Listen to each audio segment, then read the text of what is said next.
They picked up the Roger, more of like a janitor in my sense. Yep. You got a person to deal damage from afar, and then you can allow Suna, the Roger, to just come in and just sweep everyone up. His job is basically to jump to the back line if the Benedetta and Farsa get them low enough, right? So that's really the job of Suna here. He doesn't need to start the fights, he just needs to clean them up. It's all going to be up to Fenrir and Bastisi to finish them off, or at least get them low enough. All right, then let's talk about the Beatrix, right? Technically appearing for the first time very well, but Fenrir will be able to get stunned up just a little bit. Dora just walks off and shrugs off. You want to fight me? Nah, just walk off. Yeah, well, I'm actually curious why they went for this double kind of marksman style draft. It doesn't really...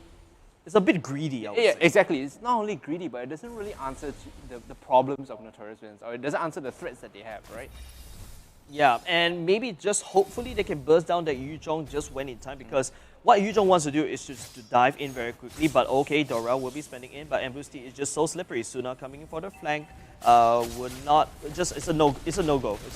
Maybe in my head I could see this being like a positive matchup for the Beatrix against Embastisi, because Benedetta is somewhat, close range, right? If you can keep her low enough, you can poke her out.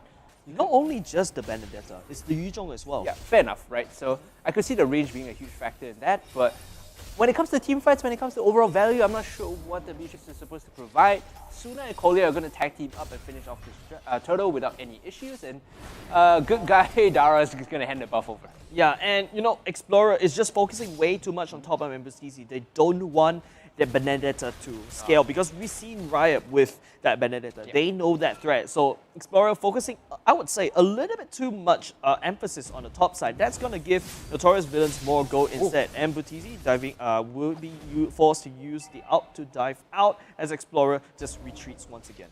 I think he used the Lecter to clear the wave, not so much dive out. Oh, so yeah. That was an interesting... I guess he saw the pressure coming in, 3 members rotating up, wanted to keep the tier 1 alive and just clear the wave so they can't siege out, right? Yeah, so Explorer for the Yamtime side, they're just going to be a little bit hesitant this time around. They're just going to disperse and go back to the standard landing phase. Same thing could be said for the side of Notorious Villains. They don't really invade as much, and they don't really, spread out those aggression. However, don't forget, it is Benedetta at the top side fighting a Beatrix, who's the marksman, that is kind of squishy as well. And now the members are Notorious Villains, but Dara forced to use the big bad dragon to just get on away, as it's like pushing them away. Now look at the cross map play. They see 4 members bot side. They're trying to make a dive for the Beatrix, who is the marksman, and it's a no-brainer, right? Between the bruiser and the marksman, which one is weaker? Of course, in this case, Raibi has to back off and give up this top tier 1 priority. With 4 members pushing down and 3 pushing on the bottom side, I believe that Notorious Villains should be able to claim this structure first and get that small lead for themselves. Ooh, but hold on a second. It's like I'm drawing a line, and you can see the symmetry happening between Notorious Villain and Explorer. Both sides switching gears over to the necro play, whereas in the mid lane, it is a Farsa that's able to take out quite a huge chunk of the youth damage. So 2 things happen when you do that, right? When you split the map in this particular way, Explorer is always going to be able to push out the bot wave and have early access to the turtle, whereas the split push on the other side, hold on, Kolya getting caught out here. Oh, Kolya getting out, the ultimate coming out from Dora as well, and Patisi finding a flank, Bento coming in, the hard guard coming in, Suna means go, go, go, but Suna on top of the hard guard as well, but Bento will be able to push that out, so a bit of a no-go right here because of the fact that Eve just creates so much room, but hold on a second right here, Bento looking very low, feather airstrike coming down, but Suna jumping in with the Lycan Pounds will be able to fight under the turret. Bento, I feel like this is something that Notorious Villain try to go, but Dora, coming in, will be able to pick up the first, but at the same time, Dara coming in, jumping in, the Shah Residue as well, will be able to take down Dora at the same time. Suna coming in for the cleanup as the members of Explorer finally went down, and finally, remember what we talked about, the Explorer having the turtle priority. It switched favor into Notorious Villains. So what happened there was they took a bit too much damage, just like dancing around the turtle, and they were low enough that Suna felt confident jumping in to try and clean them up. They popped the real manipulation from Pebble just a little too early, and they didn't really combo it together with the Fatal Links. So you really need to be on the... Dora and Pebble needs to be on the same page if they want to make this work. The combo has to be used at the same time to pull them all in, and so Pebble can nuke them down. Yeah, and it all boils down to communication. Let's take a look at this replay. Dora doesn't really have that Fatal Links this time around. We'll be able to take down Dora, but at the same time, he's cleaning up at the bottom side, right? So it buys space, it buys time for Dara to just come in on that Yu Zhong. basically a tag Isolates them, yeah, isolates them. isolates them, and then tag teams after, MPTZ go in, jumps out, and then you see Suna coming in and then coming out. It's like an aisle, like a sushi on the conveyor belt. Remember I talked about, hold on here, Raibi should be dead here if they isolate him. Yep. Ooh, busted down.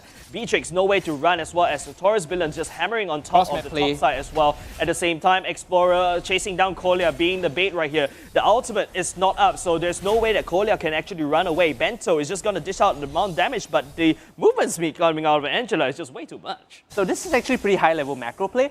Both teams recognize where they're strong and where they're weak, and they're splitting the map, right? But the individual players don't recognize this. Hold on. Oh yeah, Bento will be leading charge once again. Dora looking for the flank, looking for the Fatal Links, but Fatal Links is not, it's not up yet. Maybe Notorious Villains. They really want to make this play or not, but Fenrir will be going to the Feather Airstrike. Bento will take a lot of damage. Explorer just counting pedometer steps, right?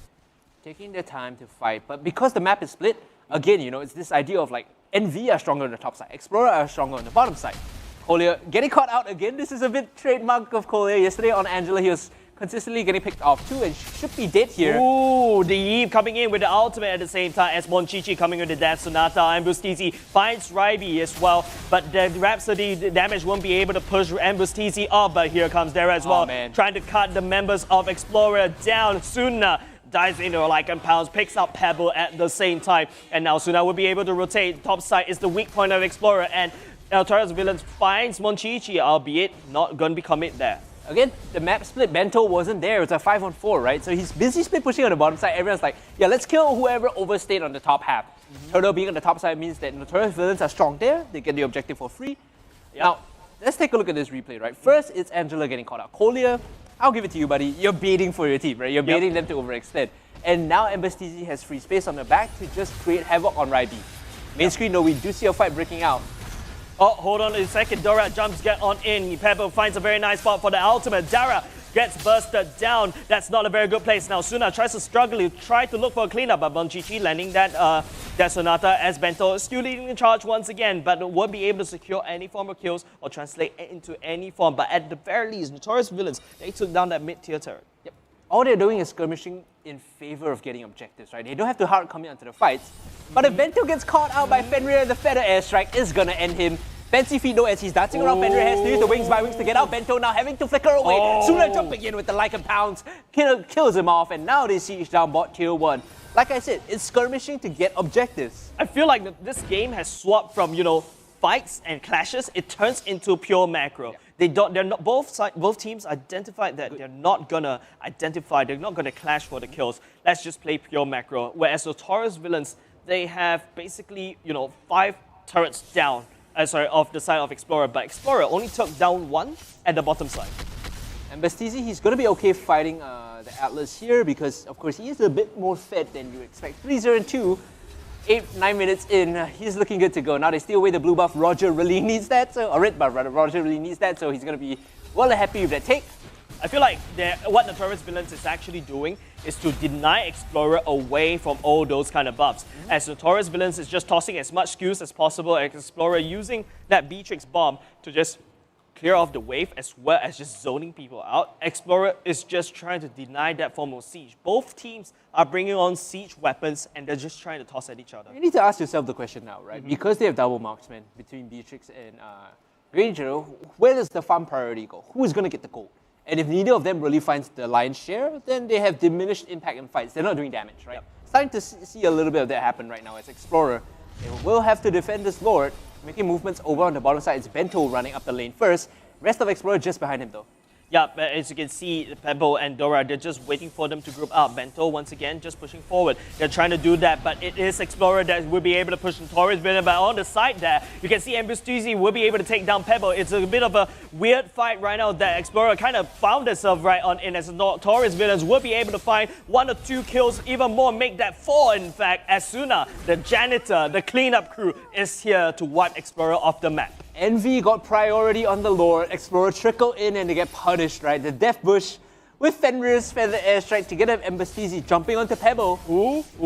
That Sonata will be able to land, but that's more of a zone. But I don't feel like Notorious villains actually care. They see this turret and they want to take it. Now Explorer, fully open top side, fully open mid lane. Explorer, the only standing bastion is at the bottom side, and Notorious villains is just on the roll. Don't be so quick to say that, because they're going for the Lord now. They could go for bot tier 1. But it is still, like you said, a brief respite, right? Explorers get a chance to reset, they get a chance to fight again. Need to wait for everyone's ults to come up. When Chi-Chi is still waiting for his Death Sonata. But this Lord, it's gonna go the way of Notorious villains. There is no contest here. Yeah, and the fact that, you know, Notorious villains, they tried so hard to basically siege down top side, mid side. Now Explorer, they have got no choice but to defend and become the turret themselves. They need to be the last line of defense. Right. You know, like Gandalf, you shall not pass. If that works, then yeah, sure. Yeah, so Explorer, they just have to clear off the waves as much as possible. This means that Notorious villains have time to take down this Lord, but it's not the best Lord, in my opinion, because it's not the Luminous Lord yet, but it's still going to push out damage, and there's also the Super Minion buff that's going to march down on the 3-prong attack. Remember the saying, free stuff is best stuff. You get the Lord without contest, fine. Just take it and push down the mid lane.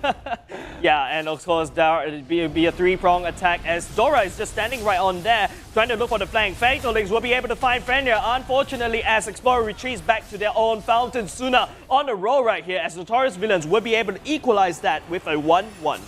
So, Notorious villains, you know, the first game doesn't count, as Sophia always says. It's a warm-up, it's fine, I'll give it to them. Right now, we're tired.